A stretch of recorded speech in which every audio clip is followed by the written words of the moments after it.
जनवरी 3, 2009 आज ही का दिन एक इंसान ने बस एक एंटर दबाया और दुनिया के पैसे का जो सिस्टम था हमेशा के लिए बदल गया। ये था जेनेसिस ब्लॉक, हम जिसे ब्लॉक जीरो के नाम से भी जानते हैं, डे वन ऑफ बिटकॉइन। और इसका हिस्ट्री इमोशनल है अगर तुम समझ पाओ तो। बिटकॉइन ग्रीड से शुरू हुआ नहीं था, बिटकॉइन एक फ्रस्ट्रेशन और एक होप से शुरू हुआ था। सतोशी ने इसके अंदर एक हिडन मैसेज छुपा दिया था। The Times 3 January 2009, chancellor on the brinks of second bail out for the banks. ये यूके का न्यूज़पेपर द टाइम्स की फ्रंट पेज की हेडलाइन थी 3 जनवरी 2009 को। चांसलर मतलब यूके के फाइनेंस मिनिस्टर उस वक्त के एलिस्टर डार्लिंग। बात ये थी कि गवर्नमेंट फिर से बैंक्स को टैक्स पेयर के पैसों से रेस्क्यू करने वाली, जैसे हमेशा बैंक्स करते हैं और गवर्नमेंट बैंक्स को करते हैं। सिंपल शब्दों में, बैंक्स फेल हुए, लोग बर्बाद हुए, सिस्टम ने लोगों को धोखा दिया और बिटकॉइन बोला इनफ इज इनफ। और वहां से ब्लॉक जीरो की शुरुआत हुई। ब्लॉक जीरो, अगर मैं उसकी टाइमिंग बताऊं आपको, 3 जनवरी 2009 18:15 UTC, मतलब इंडिया के 11:45 PM के आसपास थी। जो फर्स्ट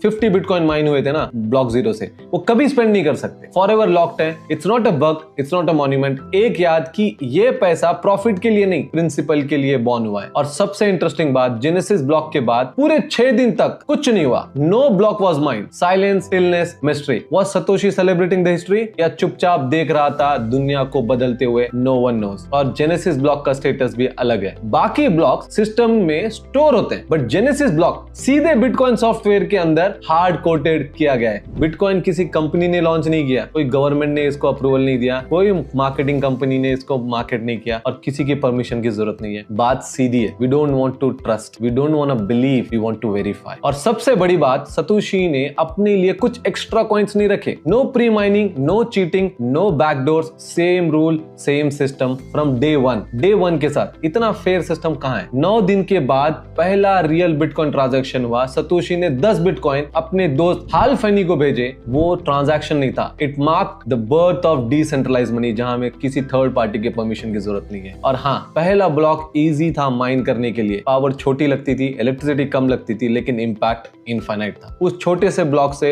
आज $1 ट्रिलियन का मार्केट कैप बन गया है। मार्केट, गवर्नमेंट पैनिक करते हैं, मार्केट चेंज हो गया है, पैसे की डेफिनेशन चेंज हो गई है। दुनिया का पैसे को वापस से एक नया डेफिनेशन मिल चुका है। बिटकॉइन कंफर्ट में पैदा नहीं हुआ है, ये पैदा हुआ है क्राइसिस में। तब जब दुनिया को रियल मनी की जरूरत थी, ऑनेस्ट मनी की जरूरत थी, पीपल्स मनी की जरूरत थी। और आज भी लोग जेनेसिस ब्लॉक को रिस्पेक्ट देने के लिए उसी एड्रेस पर बिटकॉइन भेजते हैं जिसे कभी मूव नहीं किया जा सकता। बिकॉज फॉर मेनी बिटकॉइन सिर्फ एक टेक नहीं है, ये जिंदगी है, ये एक होप है और ये एक फाइट है against the corruption, against the government. जो लोग समझते हैं वो फील करते हैं, बाकी लोग सिर्फ प्राइस देखते हैं। बिटकॉइन प्रॉफिट से स्टार्ट नहीं हुआ था, ये एक प्रिंसिपल से स्टार्ट हुआ था और इसके लिए